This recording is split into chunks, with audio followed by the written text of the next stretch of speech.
സ്ഥിരമായി കടലാക്രമണം ഉണ്ടാകുന്ന കണ്ണമ്മാലിയിൽ തീരദേശവാസികൾ വലിയ ദുരിതത്തിലാണ്. കടൽഭിത്തിയില്ലാത്തതിനാൽ ക്ഷേത്രത്തോട് ചേർന്ന് കിടക്കുന്ന വീടുകളെല്ലാം വെള്ളത്തിലാണ്. കടൽഭിത്തി നിർമ്മിക്കണമെന്നത് ഉൾപ്പെടെയുള്ള ആവശ്യങ്ങൾ ഉന്നയിച്ച് കണ്ണമ്മാലി തീരം residents association Chellanam panchayat office ഉപരോധിച്ചു. മഴക്കാലമെത്തിയാൽ സമാധാനമായി ഒന്നുറങ്ങാൻ പോലും കഴിയാതെ പേടിയോടെ ദിവസം തള്ളി നീക്കുന്നവരാണ് എറണാകുളം ജില്ലയിലെ കണ്ണമ്മാലിയിലുള്ളവർ. കടൽഭിത്തിയില്ലാത്തതിനാൽ ശ്രീരാമദേവ ക്ഷേത്രത്തോട് ചേർന്നു കിടക്കുന്ന വീടുകളെല്ലാം വെള്ളത്തിലാണ്. പ്രദേശത്തിലെ 3-4 വീടുകൾ പൂർണ്ണമായും നശിച്ചു. ഇവിടങ്ങളിലുള്ളവർ വാടക വീടുകളിലാണ് ഇപ്പോൾ കഴിയുന്നത്. വെള്ളം ചെയ്യുമ്പോൾ സാധാരണ ഞങ്ങൾ ക്യാമ്പിൽ പോയി നിൽക്കും. ക്യാമ്പിലും പോയി നിൽക്കാൻ പറ്റാത്ത അവസ്ഥയാണ് ഇപ്പോൾ. സർക്കാർ എന്താണെന്ന് വെച്ചാൽ തീരുമാനം ഞങ്ങൾ പറഞ്ഞു നാശനഷ്ടങ്ങളല്ലേ ഉള്ളത്. ഇതല്ലേ ഞങ്ങൾ പറയണത്. എല്ലാ കൊല്ലവും പറയണത് ഇത് തന്നെ. നാശനഷ്ടമല്ലേ അങ്ങനെ എല്ലാ കൊല്ലവും പറയണത്.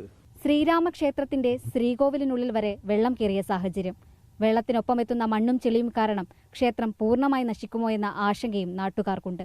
താൽക്കാലികമായുള്ള ജിയോ ബാഗുകൾ പോലും ഈ ഭാഗങ്ങളിൽ നിർമ്മിച്ചിട്ടില്ല. എന്നുവെച്ചാൽ ഈ ശ്രീകോവിൽ പൊക്കം വരെ വെള്ളം വരും കടലേറ്റ സമയത്ത്. ഇതിപ്പോൾ വെറും ജസ്റ്റ് വേലിയേറ്റമായിട്ടുള്ള, എന്നിട്ടാണ് ഇതിപ്പോൾ ഞങ്ങളിപ്പോൾ ഒരുപാട് വെള്ളം മോട്ടറടിച്ച് കളഞ്ഞതിന് ശേഷമുള്ള അവസ്ഥയാണ് ഈ കാണുന്നത്.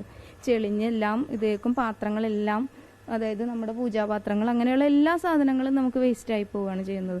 വീടുകളിലും അങ്ങനെ തന്നെ നമ്മുടെ ഫർണിച്ചറും എല്ലാം നശിച്ചു പോകും. നമുക്ക് ഇപ്പം 3-4 വീടുകൾ നഷ്ടപ്പെട്ടിട്ടുണ്ട്. അത് നേരത്തെ തൊട്ട് നഷ്ടപ്പെട്ടേക്കണേ, ഒരു 4 വർഷം മുമ്പേ നഷ്ടപ്പെട്ടേക്കണേ. വേലിയേറ്റത്തിൽ പോലും വലിയ രീതിയിൽ വെള്ളം കയറുന്ന ഈ പ്രദേശത്ത് ടെട്രോപോഡുകൾ സ്ഥാപിക്കണമെന്നാണ് നാട്ടുകാരുടെ പ്രധാന ആവശ്യം. സ്ഥിരമായി കടലാക്രമണം ഉണ്ടാകുന്ന പ്രദേശമാണ്. രൂക്ഷമായ കടലേറ്റമുണ്ടെന്നെല്ലാം അധികാരികളെ അറിയിച്ചിട്ടും തിരിഞ്ഞു നോക്കുന്നില്ലെന്ന പരാതിയാണ് കണ്ണമ്മാലിയിലുള്ളവർക്ക്. ഇതിൽ പ്രതിഷേധിച്ച് കടലാക്രമണം ഉണ്ടാകുന്ന കണ്ണമ്മാലി തീരം റെസിഡൻസ് അസോസിയേഷൻ ചെല്ലാനം പഞ്ചായത്ത് ഓഫീസിലേക്ക് ഉപരോധം നടത്തി. ഈ പ്രദേശത്ത് ടെട്രാപാഡ് ഉപയോഗിച്ച് കടൽഭിത്തി നിർമ്മിക്കുക, അതാണ് ഏറ്റവും മുഖ്യമായ ആവശ്യം. കടൽ വെള്ളം അത് ഒരു പുഴയിലേക്ക്, കിഴക്കോട്ടുള്ള പുഴയിൽ ഒഴുകിപ്പോകാനൊരു സംവിധാനം ഉണ്ടാക്കണം.